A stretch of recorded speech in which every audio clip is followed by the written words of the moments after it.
நான் தூத்துக்குடி மாவட்டத்துல நான் ஸ்கூல் முடிகிற டயத்துல நான் உள்ள போற இன்ஸ்பெக்ஷன் குழந்தைங்களாம் வெளியில வந்துருந்தாங்க. ஒரு கூப்பிட்டு கேட்டேன், உனக்கு என்னப்பா இன்னைக்கு பாடம் நடத்துனாங்கன்னா எங்களுக்கு கணக்கு பாடம் நடத்துனாங்க என்று சொன்னாங்க. கணக்கு பாடத்துல உங்களுக்கு என்னப்பா சொல்லி கொடுத்தாங்கன்னு தான் நான் கேட்டேன். நாங்க என்ன பாடம் பார்த்தீங்க? இன்னைக்கு என்ன புதுசா கத்துக்கிட்டீங்க சொல்லுங்க. சரி, என்ன எப்படி வாங்குவீங்க?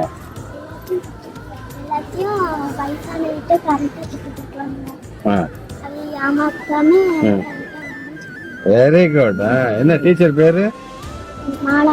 மாலா மிஸ். Very good. அந்த கணக்கு டீச்சர் கணக்கு பாடம் மட்டும் நடத்தும் அந்த பிள்ளைக்கு நான் அறத்தையும் சொல்லி தருகிறார்கள் என்று சொல்லும்பொழுது எனக்கு அந்த குழந்தைங்களோட இந்த பிஞ்சு மனசுல நீங்க சொல்லிக்கிட்ட ஒவ்வொரு விஷயம் பார்த்தீங்கன்னா அப்படி போய் பதியும். அது பிள்ளைங்க அவ்வளவு பெருமையாக இருந்தது. ஸோ அந்த மாதிரி நம்ம டீச்சர்ஸ் நிறைய திங்க் பண்ணுங்க. பாடம் நடத்தும் பொழுது இந்த சோஷியல் காஸ் சார்ந்து நம்ம என்ன நம்ம சொல்ல போகிறோம், என்ன மாதிரியான அவேர்னஸ் இந்த பிள்ளைகளுக்கு நம்ம சொல்ல போகிறோம் என்பதை மனதில் நீங்கள் வைத்துக் கொள்ளுங்கள்.